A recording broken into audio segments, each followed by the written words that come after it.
Bonjour à tous, aujourd'hui on parle d'argent, je vous donne les chiffres de l'argent que j'ai pu générer sur 2023 avec une méthode assez connue. Cette méthode, c'est tout simplement l'achat-revente, c'est la méthode la plus connue, la plus ancienne je pense même. Donc en fait, l'idée c'est d'acheter des produits que vous allez revendre plus cher et donc en tirer un bénéfice. Je fais ça tout simplement, je récupère des objets un peu partout que je remets à vendre sur des plateformes comme Vinted, Le Bon Coin, éventuellement eBay, mais c'est très rare. Évidemment, c'est une méthode qui, comme beaucoup d'autres, est risquée, puisque les produits que vous vendez, si vous ne les connaissez pas vraiment, vous pouvez perdre l'argent investi.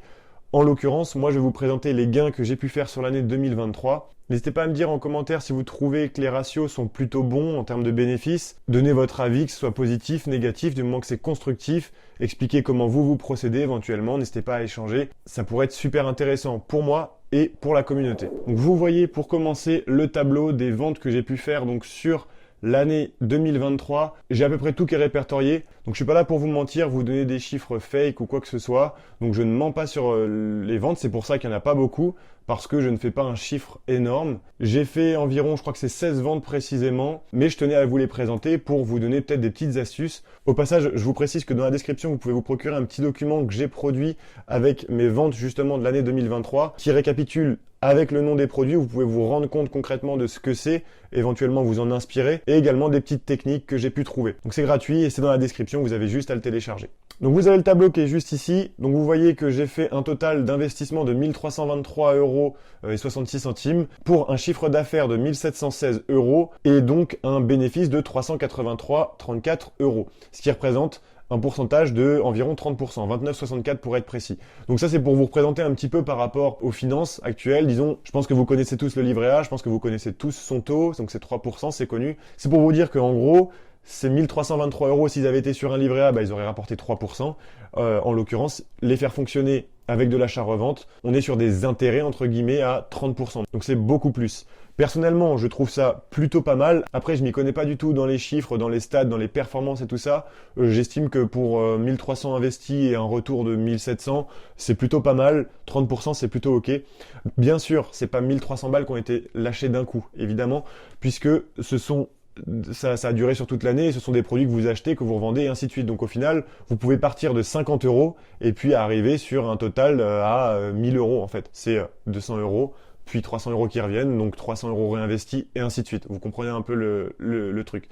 Donc, vous n'êtes pas obligé d'avoir des grandes sommes pour commencer. Il faut juste se renseigner un petit peu partout. Comme j'ai fait, c'est de se faire son avis. Alors, petit disclaimer pour la vidéo, toutes les infos que je donne, c'est vraiment sur mon fondement, donc ça n'a rien d'une vérité absolue. Tout ce que je dis, c'est à prendre avec des pincettes, puisque ça peut marcher pour moi, ça peut ne pas marcher pour vous, mais je vous partage mon ressenti sur ce que j'ai pu faire sur l'année 2023. Environ 30%, je trouve ça pas mal, c'est sûr qu'on peut carrément faire mieux. Après aussi, sur les différents types de produits que je regarde et donc que je m'intéresse, disons que c'est vite limité. C'est-à-dire que vous n'allez pas trouver tous les jours des produits qui vont vous rapporter 300% de rendement, quoi. Ce que je veux dire par là, c'est que les 1323 € en soi, si j'avais voulu mettre 5000 €, j'aurais pas pu, parce que là, déjà, c'est le maximum que j'ai pu faire sur l'année 2023. J'aurais pu plus chercher parce que c'était pas mon occupation à temps plein. Ça, c'est sûr. Pour comparer, encore une fois, au livret A, le livret A a un taux plafond de 22 950 €, il me semble. Vous pouvez mettre ces 23 000 € sur un livret A, que là, les 1300 €, c'est un petit peu comme le plafond, vous voyez. Sur l'année 2023, la totalité de mon travail pour de l'achat-revente, ça s'est élevé à 1323 € parce que j'ai pas réussi à faire plus. On pourrait réussir à faire plus en donnant plus de temps, mais c'est pour vous dire, voilà, que j'aurais pu mettre plus, mais j'ai pas réussi. Si vous avez des questions pour tous ces chiffres-là, ou s'il y a quelque chose que vous comprenez pas, dites-le moi en commentaire, je pourrais éventuellement vous répondre pour vous donner des petits conseils ou des précisions. N'hésitez pas à télécharger le document qui se trouve en description également, où je vous donne des petits conseils en plus avec les noms des produits sur lesquels je me suis placé cette année. Donc là, vous voyez qu'on est juste trié par catégorie. Sur le document, je vous donne le nom des produits pour que vous puissiez vous représenter un petit peu. C'est toujours plus intéressant et puis vous, ça peut vous donner des idées. Donc sur ce document-là, on se représente complètement les bénéfices par rapport à l'investissement. On voit bel et bien que le type de produits qui sont les chaussures, ça se démarque bien. Alors ça, c'est pas sorcier, c'est connu maintenant de tout le monde. Moi perso, sur l'année 2023, j'ai été plutôt chanceux, donc j'ai mon graphique qui se démarque plus sur la catégorie des chaussures. Ensuite, c'est le multimédia. Ensuite, c'est les accessoires, notamment un accessoire précisément dont je vous parle dans le document, les jeux et les vêtements. Bon, les vêtements, je suis clairement pas positionné sur ce type de produit-là sur l'année. Même les jeux, en réalité, c'est pas vraiment représentatif parce que j'en ai vendu que un.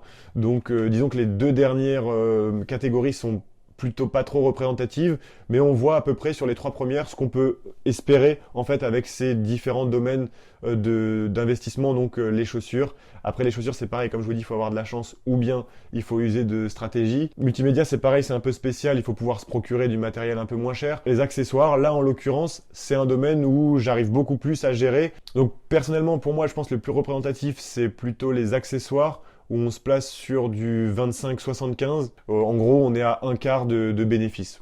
Si vous faites de l'achat-revente, j'aimerais bien savoir sur quel domaine vous vous positionnez pour me représenter un petit peu l'échelle et la globalité de la chose. Donc n'hésitez pas à me le dire en commentaire ou si vous voulez rejoindre le serveur Discord éventuellement. Les ventes par type, donc du coup, c'est un petit camembert du tableau que je vous présentais au tout début. Donc, et on voit concrètement que les deux domaines qui ont marché énormément, c'est le multimédia et les accessoires. Ça, c'est par rapport au nombre de ventes. Là, on voit bel et bien que le domaine des chaussures, certes, il rapporte plus, mais il y en a moins, en fait, comparé aux multimédia et aux accessoires. Les accessoires, c'est vraiment les choses que j'arrive à me procurer facilement à petit prix, on va dire.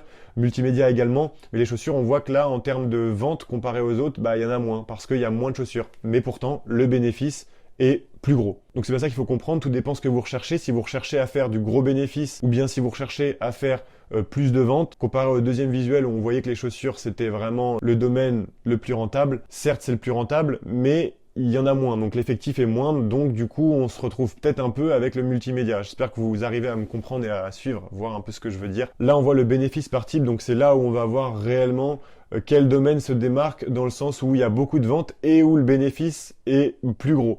Effectivement, c'est toujours le multimédia et les chaussures qui ressortent. Et personnellement, dans la vie de tous les jours, je préfère réfléchir en pourcentage qu'en euros. Je vais m'expliquer. Vous pouvez dire que je suis radin, il n'y a pas de souci, mais il faut bien comprendre un truc, c'est que un produit qui est à 10 euros qui passe à 10,50 €. Les 50 centimes, tout le monde peut les mettre. C'est pas une marche énorme. Cependant, si on regarde en pourcentage, ça fait 5% d'augmentation. 5% d'augmentation, c'est au-dessus du rendement du livret A. Donc vous, avec votre livret A qui est à 3%, vous comblez l'inflation donc à 3%, mais les 2% restants, en fait, c'est de la perte de votre côté. Donc il faut bien réfléchir en pourcentage, et je préfère réfléchir en pourcentage plus qu'en euros. Disons que je préfère faire plus de petites ventes avec un plus haut taux de rendement en pourcentage. Donc évidemment, prendre 100 € d'un coup sur une paire de chaussures, c'est cool. Sauf que ça, la paire de chaussures, comme je vous l'ai dit, vous la vendez une fois et puis basta. Vaut peut-être mieux essayer de trouver un domaine où vous allez pouvoir répéter beaucoup de fois des petites ventes, mais avec un rendement plus élevé. Du coup, sur le long terme, ça sera beaucoup plus rentable. Je pense qu'il faut pas voir la chose en se disant, là, j'achète un produit 10 €, je le revends 12 €, je vais faire 2 €, ça sert à rien. Certes, il y a des cas de figure où ça peut être beaucoup de logistique, de mise en œuvre et tout ça pour pas grand chose, mais si on réfléchit en pourcent, ça fait quand même 20%. Et c'est plutôt bien. Donc, essayez de jauger un petit peu si le jeu en vaut la chandelle, en fait. Je pense que c'est un conseil à vous donner. Il faut vraiment pas avoir le côté euro, mais plus le côté pourcent. Y aller quand le pourcentage vous parle. Personnellement, j'aborde la chose un petit peu en me disant, si j'arrive pas à les revendre, ils pourraient me faire plaisir à moi. Donc je vais plutôt me positionner sur des secteurs, sur des produits qui me plaisent également. Ce qui veut dire que du coup, j'aurais pas de regret à les garder si j'arrive pas à en tirer un bénéfice, par exemple. Donc là, pour 2024, j'essaie de développer un petit peu plus pour essayer de tirer un petit peu de bénéfice, voir comment ça fonctionne, essayer d'y aller à tâtons. C'est-à-dire qu'il y aura d'autres vidéos à ce sujet-là. Vous pouvez vous abonner pour recevoir les notifs pour les prochaines vidéos sur le thème de l'achat-revente si vous le souhaitez. Ça tombe bien en plus aujourd'hui, je me suis procuré un produit que je vais essayer de revendre plus cher, je pense que ça le fera. C'est un produit dont je vous parle d'ailleurs dans le petit document que vous avez en description. Donc j'espère et je pense plutôt faire un bénéfice plutôt conséquent. Disons quelque chose comme 40% je pense. Donc on verra bien. Je vous tiendrai au courant des ventes que je continue à faire. Comme je vous l'ai dit dans la vidéo, il faut vraiment pas prendre ça comme une vérité absolue. Et c'est pareil, je suis pas là pour montrer des gros chiffres, je ne mens pas sur mes chiffres. J'ai pas énormément de ventes, mais c'est quand même encourageant, disons. Je suis pas là pour étaler des sommes énormes, mais montrer quelque chose qui est factice. Et bien sûr, moralement, je me le dois de vous le dire, il faut bien les déclarer aux impôts à la fin de l'année, c'est super important. Personnellement, je suis plutôt en phase de test. Bon, depuis pas mal de temps, j'ai découvert quelques produits qui marchent plutôt bien, mais toujours avec le temps, et je pense que ça, c'est le business de l'achat-revente, c'est toujours tester, essayer de comprendre, essayer d'analyser si le produit va marcher ou non. Donc c'est un business qui est plutôt volatile, disons instable, et qui du coup nécessite une prise de risque quelque part. Après, la prise de risque n'est pas énorme non plus, puisque c'est toujours des produits que vous pourrez revendre peut-être moins cher, mais vous arriverez toujours à retirer quelque chose derrière et limiter la casse surtout. Voilà, on a fait à peu près le tour. Comme je vous l'ai dit, vous pourrez trouver dans la description le document qui synthétise et qui vous donne plusieurs conseils sur ce que j'ai pu produire sur l'année 2023. C'est vraiment intéressant, je vous mets des petites infos, des produits qui personnellement fonctionnent pas mal. Et puis c'est gratuit, donc c'est toujours ça en plus. Donc n'hésitez pas à le télécharger. Merci d'avoir regardé la vidéo, on se retrouve vendredi prochain pour une autre vidéo. À bientôt, au revoir.